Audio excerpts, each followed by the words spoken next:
We take you live now to the Olive Convention Center. We're getting some live visuals in Durban. You can see the president of the party, the ANC Cyril Ramaphosa, who has arrived there, and we're waiting to see what that reception is all about, and of course what he will be saying at the conclusion of this three-day conference. Let's take you into the room.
The president is in front of us.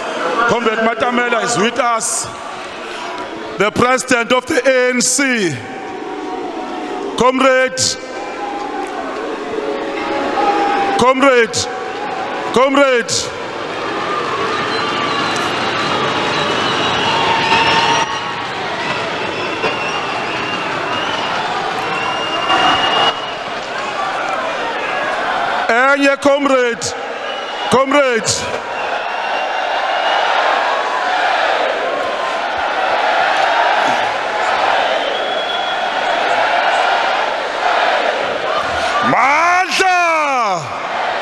Amandla.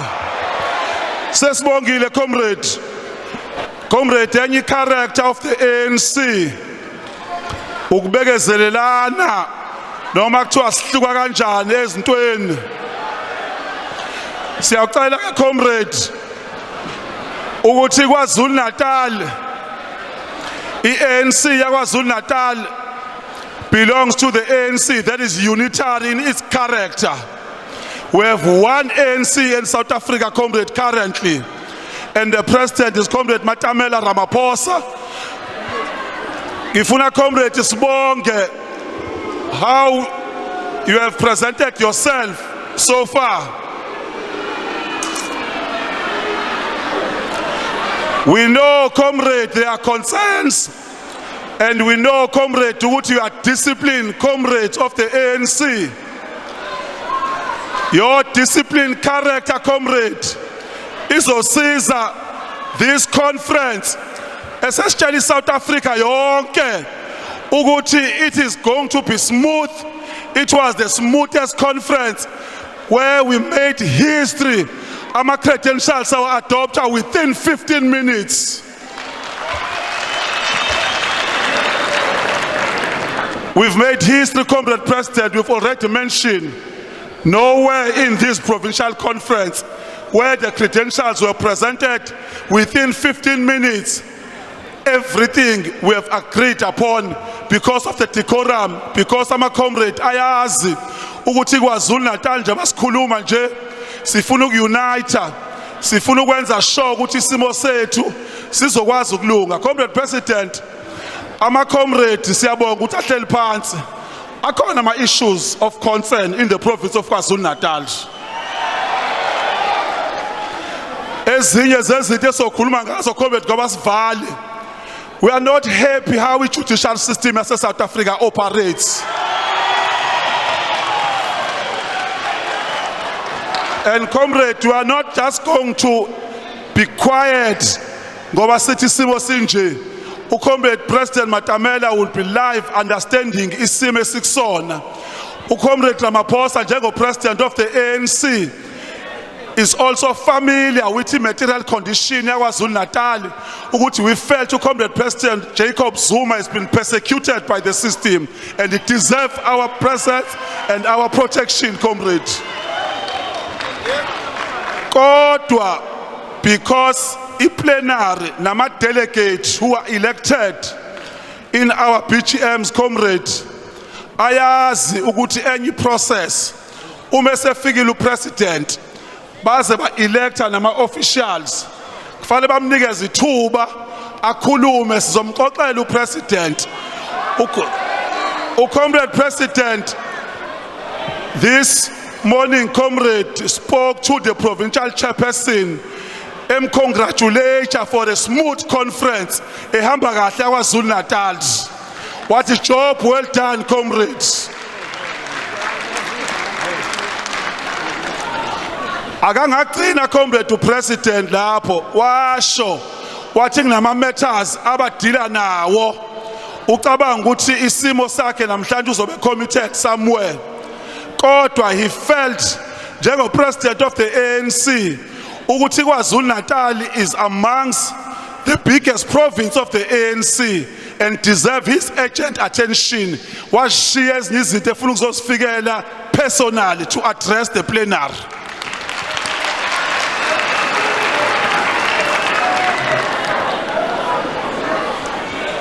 And comrade, ama comrade wonke anabona obhala nabosihlalo behleli khona. Sibonile comrade already ukuthi sinikeza ithuba lokucula a revolutionary song. Nalicula comrade sicela ukunikeza comrade president uzokwenza remarks comrade in this plenary and the watershed conference KwaZulu-Natal. And whoever loves the ANC as a member, the disciplined member of the movement, will behave because we understand ukuthi ama issues will be addressed. Next week we are going towards the policy conference. In December, comrade, sinethuba lokuyokhetha ubuholo obusha where we'll express this is funayo. So there are no fundamental matters that will coerce us.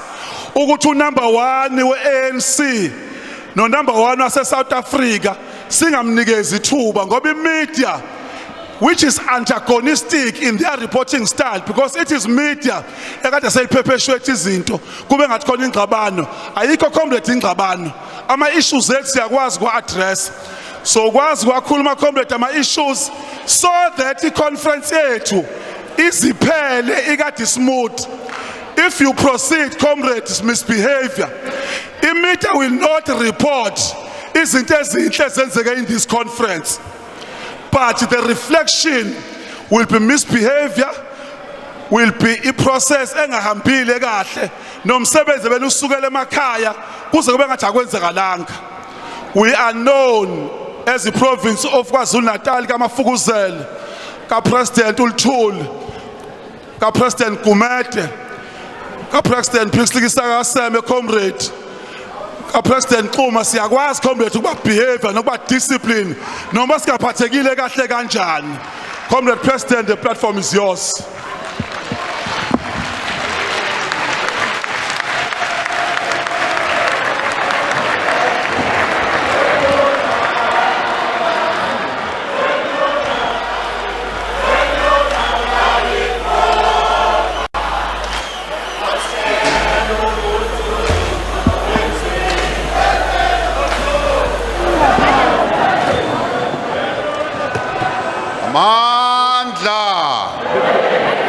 Amandla. Viva ANC, viva. Viva COSATU, viva. Viva SACP, viva. Malbongwe. Igama lamakhosikazi. Roar, young lions, roar. Ngiyabonga, Comrade Duma. Members of the National Executive Committee who have been deployed to come to be in attendance in this conference, singling out to Comrade Notawe Mafu as the head of the NEC deployees, the new elected leadership of the ANC in this province, led by Comrade Duma, leaders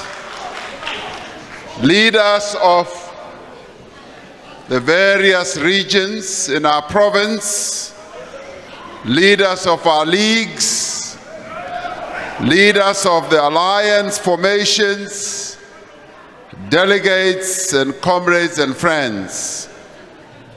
Comrades, it gives me pleasure to be here. Comrade Duma is right. We spoke very early in the morning. In fact, truth be told, as soon as the results were announced, I tried to call him, and I think he was too busy. Early hours of the morning, he couldn't take the call, but we finally spoke around 8 o'clock this morning. When we spoke, my own program was a little bit mixed up, and it looked like I would not be able to come. But later, we spoke again, and I informed Comrade Duma that yes, my program had loosened up, and I was therefore able to come. And that is why I am here.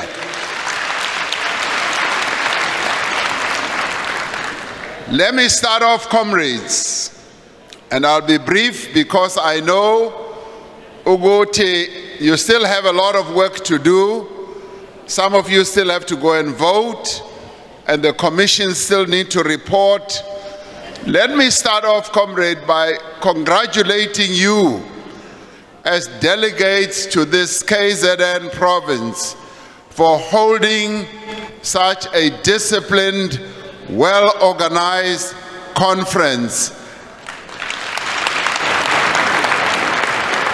I also want to thank you for having approved your credentials to this conference in 15 minutes, whereas other provinces have taken the whole day to approve our credentials.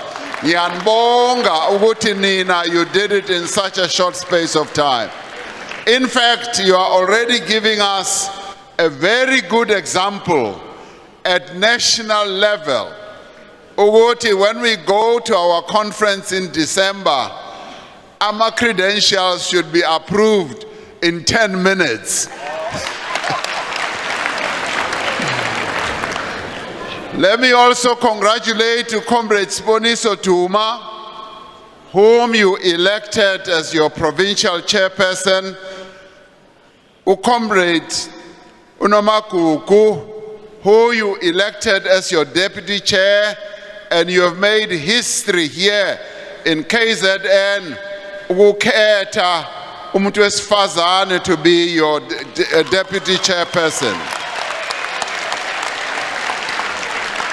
Congratulations also go to Comrade Peggy Mtolo as the provincial secretary. Ngengaba usecretary nam, so Comrade Peggy, so uzoba nomsebenzi omkhulu, but you are going to have to hold this organization together, working with the chairperson. Congratulations to Comrade Sipho Shomuka for coming back as the deputy secretary, no Comrade Ntutugo Mahlaba for becoming the treasurer of the province. Ngiyanibonga nonke. Mphinde futhi Congratulate nalabo abazawukhethwa as additional members. Ngifisa nje uthi kube nami bengine vote. Ngithe mangena lapho ngathi ngicela ivote balile ukunginika ivote bengifuna ukuvota nami ngivote labanye ukuthi babe ama additional members. Comrades, what I want to say is that you have chosen a leadership, and I want to say that I pledge myself to be able to work with them, to work together with our comrades who've been elected based on trust, based on cooperation, based on working together to advance the interests of the African National Congress in KwaZulu-Natal. So they are going to be my very first point of contact. Ngeke ngisafuna ukuthi ngizwe ukuhlethelwa ngabanye lapho nalapho. If kunento ngizozwa ngabo kuqala ibona abazongitshela indaba. Last Sunday, comrades, we gathered in mourning to bid farewell to Comrade Jesse Duarte, our departed Deputy Secretary General. And our movement and our people as a whole were deeply saddened by the untimely death of Comrade Jesse. And as we reflect on her life, but more importantly on her contribution, there is much that should inspire us. There is much that we can learn from Comrade Jesse's life. Comrade Jesse was driven by a deep love for our people, but also a deep love for her country. She also had an abiding love for our organization and her organization, the African National Congress. She had dedicated her life to the freedom of our people and the development and welfare of our people. She was a person of enormous integrity, a person of humility, compassion, and unfailing loyalty to the cause of our people. We should honor her contribution by striving every day to learn from her example and to be better activists for freedom and democracy. Comrades, we gather here during a very difficult time for our movement and our country. The global COVID-19 pandemic, which is now in its third year, has caused untold damage to our economy and our society. COVID is still very much with us. You will have heard just a week ago, our own Minister of Health, Comrade Joe Pasha, contracted COVID and had to be in isolation. So this pandemic is still alive, it is still amongst us. And that is why we all have to continue being very careful. But on top of that, we've had continuing poverty, unemployment, and we've had to continue dealing with inequality, which is part of the devastating legacy of apartheid. These have deepened as a result of the pandemic. Added to these challenges is that the cost of living is continuing to rise and has a very negative impact on the livelihood of many of our people, affecting the capabilities of businesses to operate profitably. This province, KwaZulu-Natal, is still recovering from the catastrophic flooding that struck several regions of our province here in April, causing tragic loss of life, the destruction of homes, and extensive damage to property and infrastructure. And this follows on the floods that we had the earlier years as well, which we were still trying to get to grips with. But I do wish to commend the leadership of the provincial government and the affected municipalities for the swift, empathic response to the tragedy. When I came here soon after the floods had occurred, I found that the provincial government and various local government structures were already seized with the task of assisting our people. And I commend them and I applaud them for the wonderful work that they have been doing throughout this period.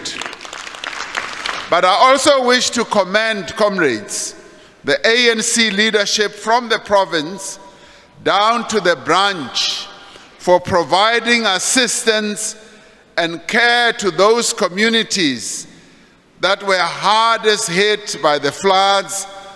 And I know that there are still many challenges that we still need to address in the wake of these floods.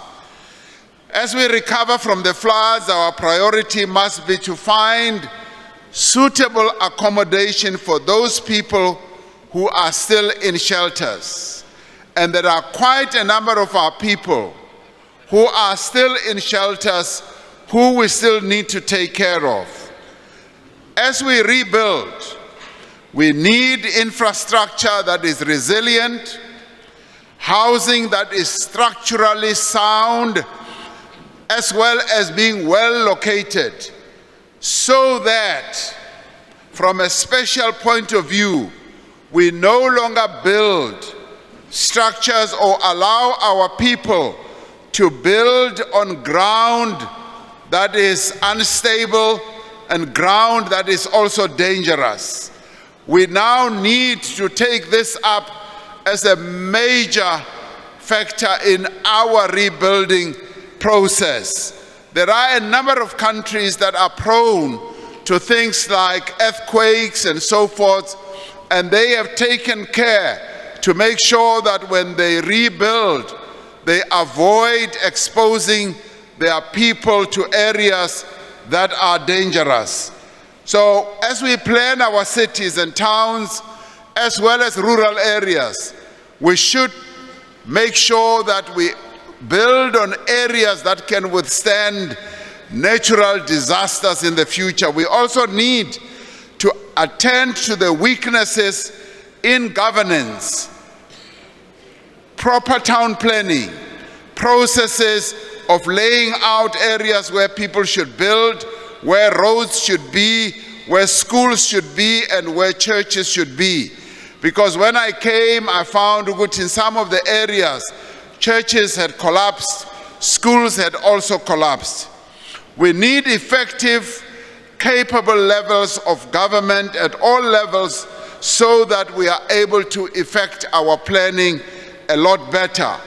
We also need, at the lowest level where people build houses and build various structures, well-trained personnel who have the necessary expertise to ensure that when we plan properly.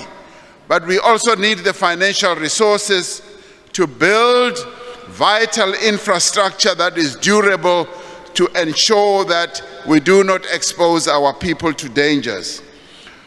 Comrades, while there is much we can do to combat climate change, there may not be much that we can do to prevent extreme weather events in the immediate future. Right now, with climate change, 2 or 3 areas in our country are now exposed to extreme weather patterns. On the eastern seaboard, KZN, we're exposed to floods, right from Mozambique right through down to the south. On the western sides, we're exposed to droughts. For instance, in certain parts of the Eastern Cape, we have had droughts for about 7 years. But we do need to equip and empower our communities to adopt adapt rather, and become more resilient to future events of weather like this. You are gathered here, comrades, as representatives of your branches in this province.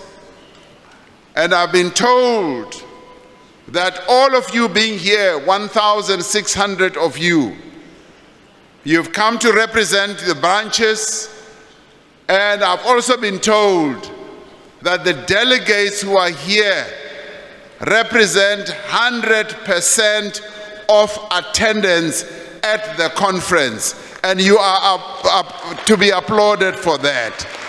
We don't often get that in conferences.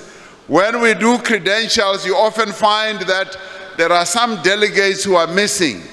But here, you have come in your great numbers, and you have shown high and great discipline, representing the branches where you come from, and all of you are in 100% attendance. It is something that I will also report to the NEC about when we talk about your conference.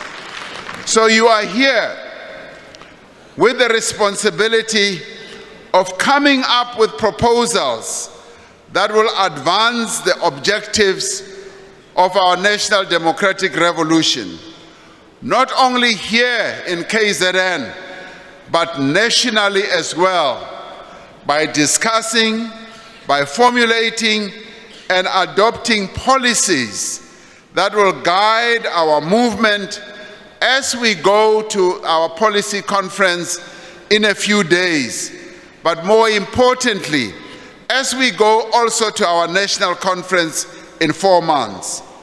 You were tasked by your branches with the responsibility of electing leaders who will lead your province and ensure that indeed the NDR is advanced.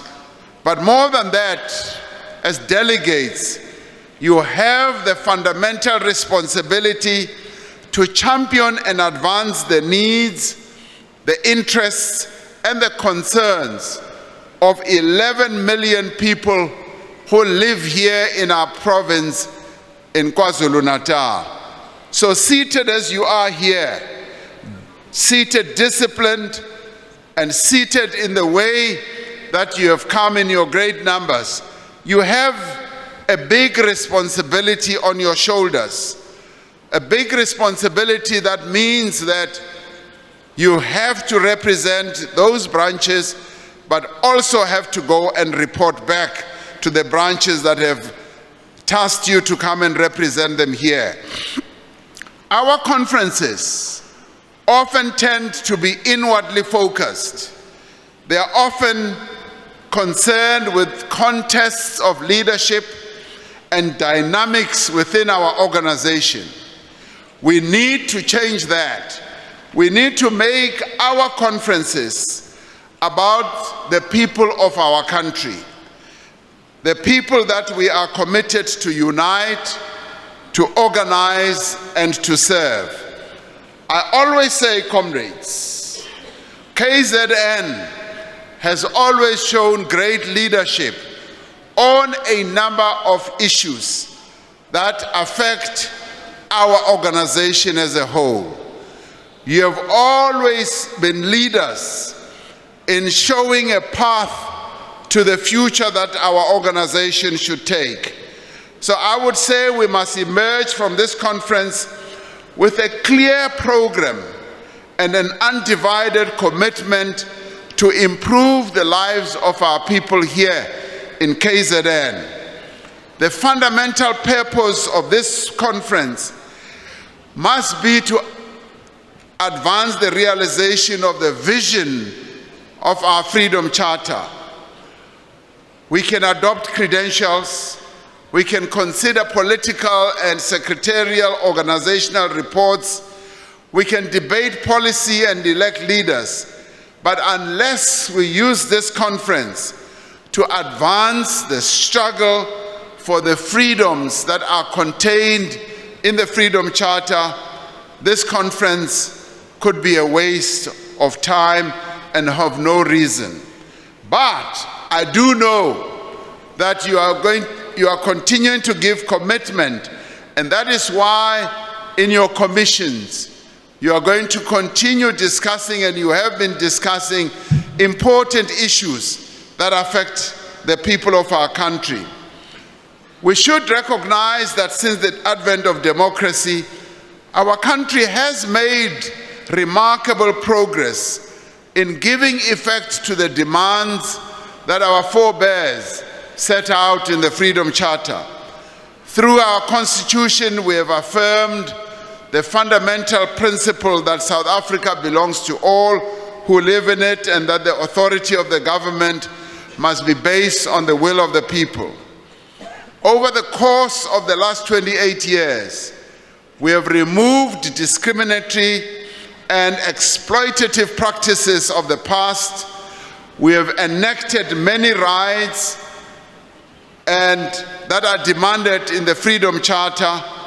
Despite all this progress, we have still to fully achieve the real vision of the Freedom Charter. That task, comrades, the achievement of the vision of the Freedom Charter, remains central to the mission of the African National Congress and the broader democratic movement. Our greatest challenge at this time is to effect the demand that is inscribed in the Freedom Charter, that the people shall share in the country's wealth. Although there has been some progress in improving the economic position of number of South Africans, black South Africans in particular, through redistributive and affirmative action policies, the country is still defined by widespread poverty, unemployment, and inequality. This situation has also been worsened by a number of things that have happened during the course of the past 3 or 4 years. Our focus must therefore be on the implementation of the radical transformation of our economy and society as set out in our National Development Plan, our 54th National Conference resolutions, and our 2019 election manifesto.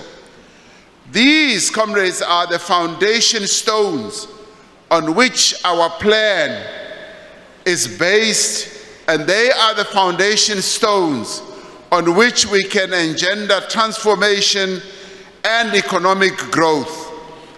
Our past conference resolutions and the 2019 election manifesto proceed from the premise that the state should play a developmental role and lead the process of transforming our economy. It envisages a state with sufficient legal authority and economic means that will take steps, working together with other key role players in our economy to improve the lives of the poor and the marginalized. What it really means is that we need to fundamentally alter the racial and gender composition of ownership, of control, of management in our economy. We need a South African economy that truly reflects the demography, the diversity, and the interests of the people of our country. This necessarily requires that we address the principal cause of poverty and inequality, which is asset and opportunity poverty in our country. It has long been asserted that one of the key problems in our country is the concentration of ownership of our economy. Economic concentration makes the transformation that we want to see in our economy more difficult, if not impossible, by limiting the scope of new entrants in the economy. Economic monopolies still stifles competition, and it keeps prices high. and it encourages inefficiencies in our economy. That is why we must use the legal instruments that we've got to change the structure of our economy.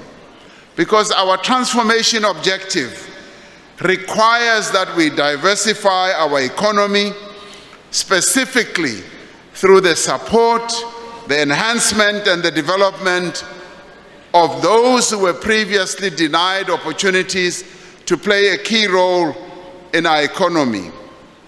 Now, by using interventions such as the support to small medium enterprises, the Black Industrialist Program, the public procurement processes, the redistribution of land, as well as leading to the transformation of the economy to allow women and young people to play key roles. These are some of the instruments that we should use. Our country has abundant resources. It has our people. It has young people. It has mineral and agricultural resources. But we are not extracting the true economic value of the resources that our country has. We therefore need to move towards ensuring that we extract the benefit that can flow to our people from all these resources. Job creation, comrades, remains the biggest challenge that our economy faces. The number of people who continue to be unemployed in our country is a concern. Our alliance partners, the party and COSATU, have proposed that, and the ANC agrees, that we should hold an economic summit to discuss our economy in the broadest way that we can. This, I agree, will give us an opportunity to fully examine our economy and find out exactly why, for the past 28 years, our economy has not grown to a level where it can create the jobs that are needed to be created. Over the 28 years, we've just had a few years, 2 or 3 years, where we've grown at a level of 5%. For the most part, over the past 28 years, we've grown at levels that are below par, way below the level of our peer countries. We are characterized as a middle-income economy, but our economic performance over the years has not been a stellar performance. The economic summit, as proposed by our alliance partners, will give us an opportunity to examine the key drivers of our economy with a view of coming up with much better ways of generating high levels of growth. In the wake of COVID-19, together with our social partners, we crafted the Economic Reconstruction and Recovery Plan, following deliberations within the ANC as well as in the Alliance. We are creating conditions for the growth of businesses, both large and small, through a focused, coordinated effort to ensure that we inject growth in our economy.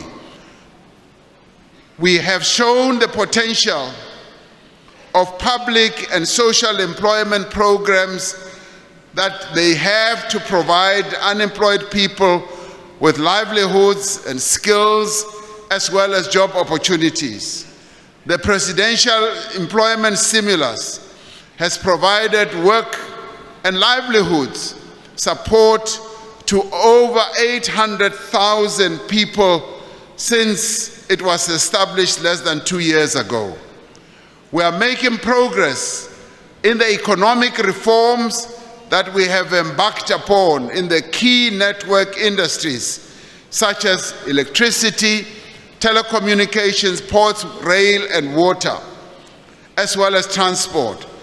These reforms, comrades, will make our economy more competitive and more inclusive, and will enable faster rates of growth as well as employment creation.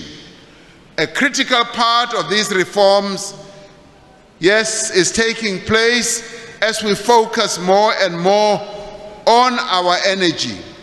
Now, all of us are hugely unhappy with the load shedding that we have all been experiencing in recent weeks. And this has demonstrated the need for the urgent reforms that we need to implement. While we have embarked on several measures over the last 4 years to increase the generation of capacity in the country, this is not happening fast enough. We have been finalizing and will soon be announcing a package of additional measures to reduce the severe load shedding that we have been experiencing in the medium term, to end load shedding in the medium term as well, and to ensure that we have energy security into the future. We've been meeting with various departments, both energy, public enterprises, even the police, treasury, environment, and a whole range of our various departments, focusing our attention on the challenges that Eskom has been going through. We've been to power stations as well to examine precisely the challenges that our power station managers are going through. And with that, we've also been meeting engineers and scientists to work out clear and more practical ways of resolving our energy challenges. And we will soon be making announcement in this regard. Comrades, we've also in the course of this time been involved in a process of finalizing a social compact. We should challenge the claim that nothing is being done to build a social compact. Since the State of the Nation address in February, government has been meeting with various social partners on the further measures we need to take in addition to the economic reconstruction and recovery plan to grow and transform our economy. The process has been slow, and at times it has been quite difficult. While we all agree that our overriding objectives are to grow the economy, to create jobs, and reduce poverty and inequality, and we must remember that the problem and challenge of jobs did not start yesterday. It did not start 2 years ago. We have lived with this problem over a number of years, and we've been involved amongst the social partners on finding or creating steps that we need to take to address all these challenges through a social compact. There are differences over what compromises need to be made and who needs to make those compromises. And so while we don't have an overarching social compact, we are making progress. At the same time, we should recognize that social partners continue to engage on critical economic issues. We have, for example, a social compact on Eskom, which outlines what is expected of the social partners individually and collectively. Engagements are continuing. While the country faces many severe challenges, and we are not the only country at this point in time that is facing severe challenges, challenges that have been exacerbated by the pandemic, and in our case, that have also been exacerbated by the social unrest that we had last year. there are, of course, a number of weaknesses we also need to address, and these are being addressed, and we are proceeding to implement. For radical economic transformation to be successful, we need to ensure that we address each one of the various issues, particularly empowerment, to ensure that there is reinforcing and mutual growth that will affect all our people. Our objective is to foster transformation, as we said, in our economic reconstruction and recovery plan.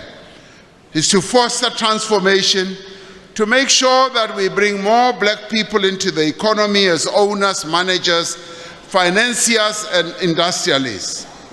And we need also to use the levers of state procurement more effectively. Now, the issue of state procurement has been raised more prominently by yourselves here in KZN.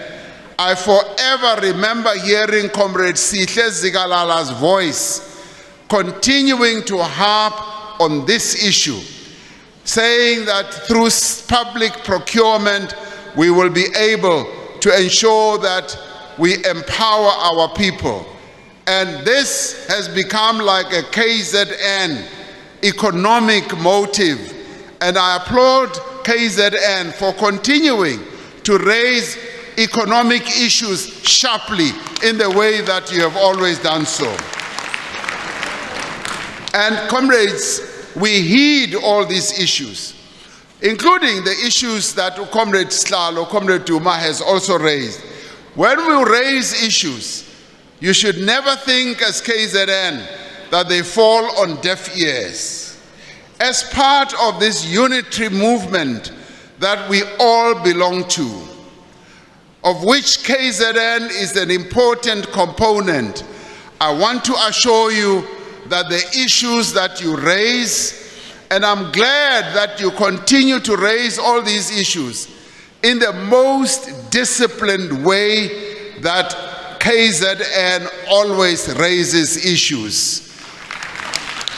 You have distinguished yourselves as a province, and even now that the leadership baton has been passed on to Comrade Duma, Comrade Mtolo, and the others, I am confident that KZN will continue on the same path of being a disciplined component of the African National Congress.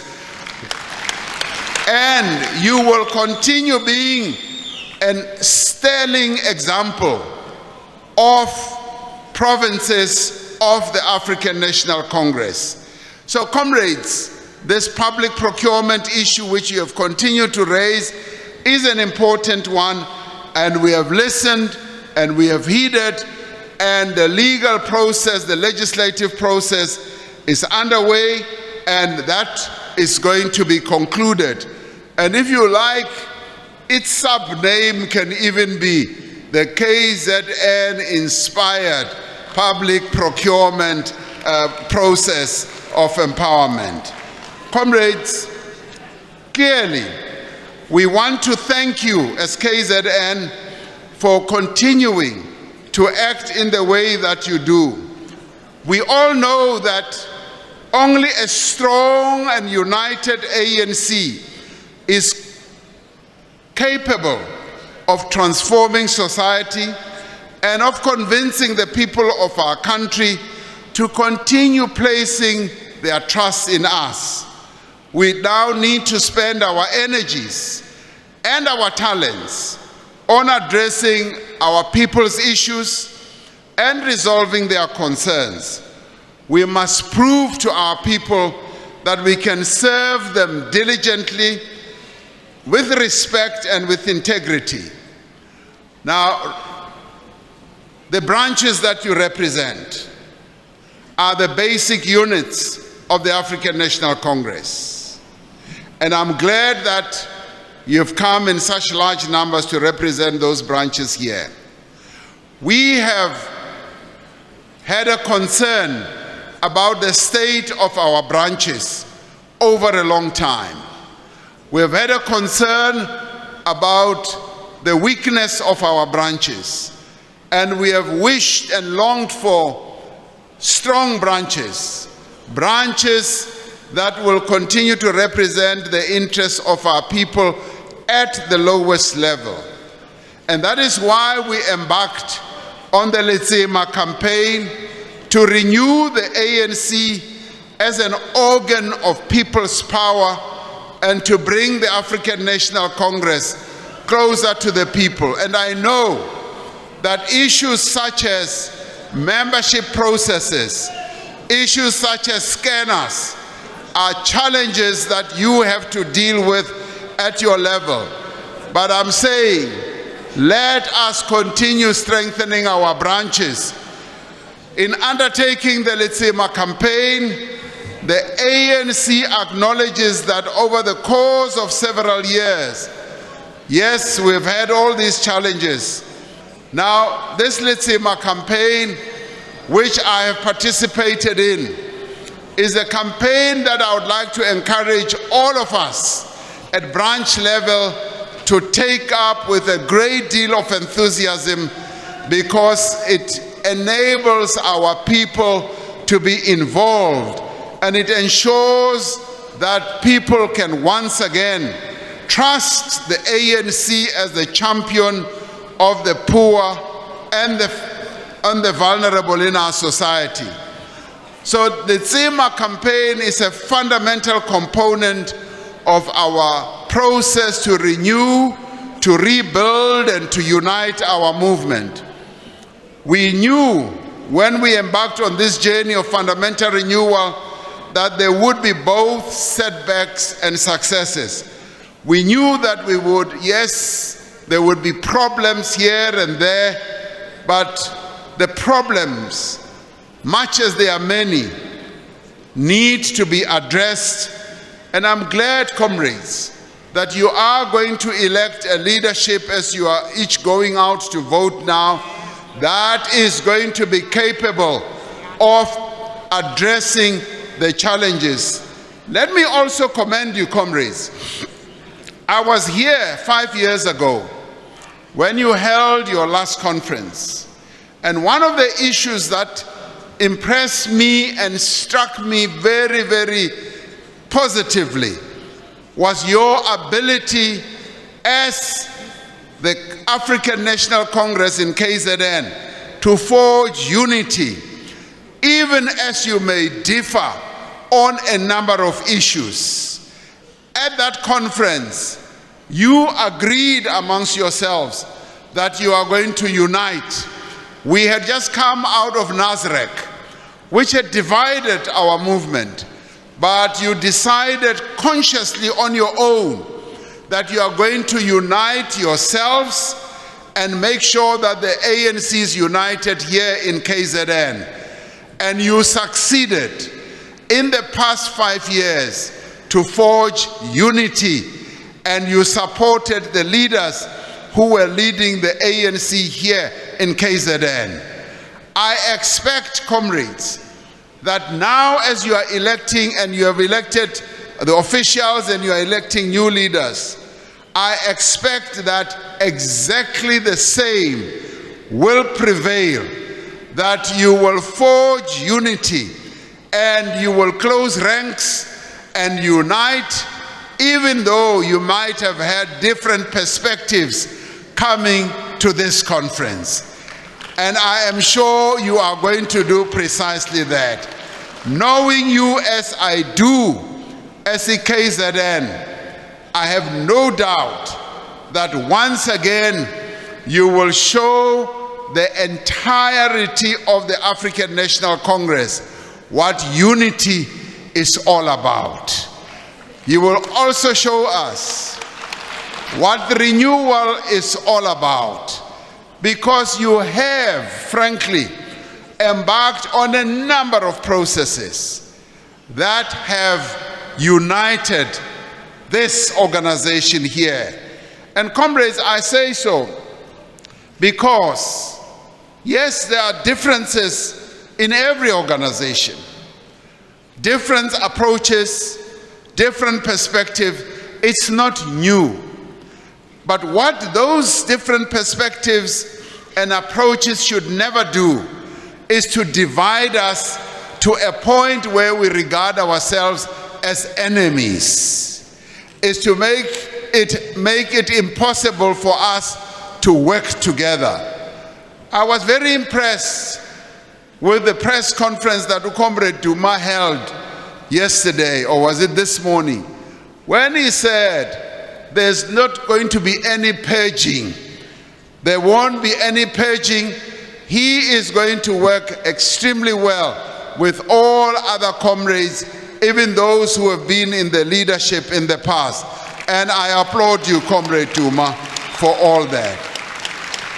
Comrades, this is the way of the ANC.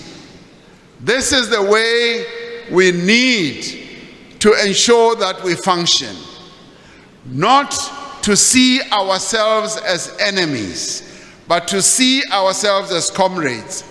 The name or the term comrade means that you may not be my personal friend, but you are a comrade in arms. We link arms together, and together we confront either a task, an enemy, or a process.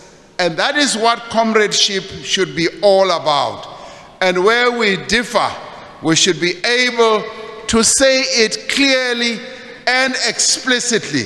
Ukuthi hayi lapha mngani wami asizwani.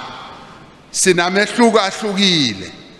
We differ altogether, but what unites us is the African National Congress. That should be the overriding issue. So, comrades, as ANC members, we must live and conduct ourselves with integrity, with respect for one another, with discipline, and with adherence to our organizational discipline. Revolutionary discipline must be applied in a disciplined and organizational manner. Now, part of renewal, comrades, is about intensifying political education to improve the understanding of our history, of our values and practices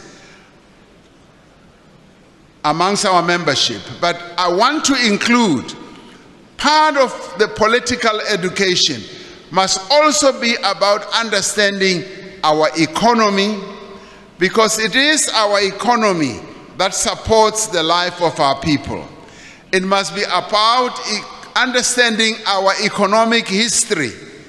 It must be about looking at how we can improve the economy of our country. And we must individually ask ourselves what role we must all play in providing the healing and regeneration of our movement. But the other aspect, comrades, must be how we hope, or we should work to be accountable to one another, so that accountability should be one of our top priorities. Because in the end, the ANC, comrades, does not exist for its own sake. It exists to unite not only itself, but it exists to unite the people of South Africa in building a society that is founded on the vision of the Freedom Charter. Let us therefore remember, as we rise from this conference, that we are rebuilding the ANC so that it can evermore be an effective agent of fundamental social and economic change. Let us also remember that we have joined this movement so that each one of us gathered here can make a difference in the lives of our people. We have made a commitment to fight alongside each other for the freedom of our people, but let us also fight along each other to make sure that there is economic progress, that we create jobs, we embark on the various policies. We are going to our policy conference. We are going to review our policies, and I wish you well. As you send your delegates to the policy conference, arm them with the various arguments and proposals on how we can sharpen our policies, make them more effective. Where our policies have not been strong and sharp enough, we can make them even sharper to help with the transformation of our country. Lastly, comrades, let us remember, as Comrade Jesse Duarte taught us, that we are here to serve our people humbly, selflessly, and also loyally. And with that, comrades, I want to thank you for being here, but I also want to applaud you for holding such a wonderful, disciplined conference, and I wish you the very best as you finish your conference and elect your leaders, and thank you very much.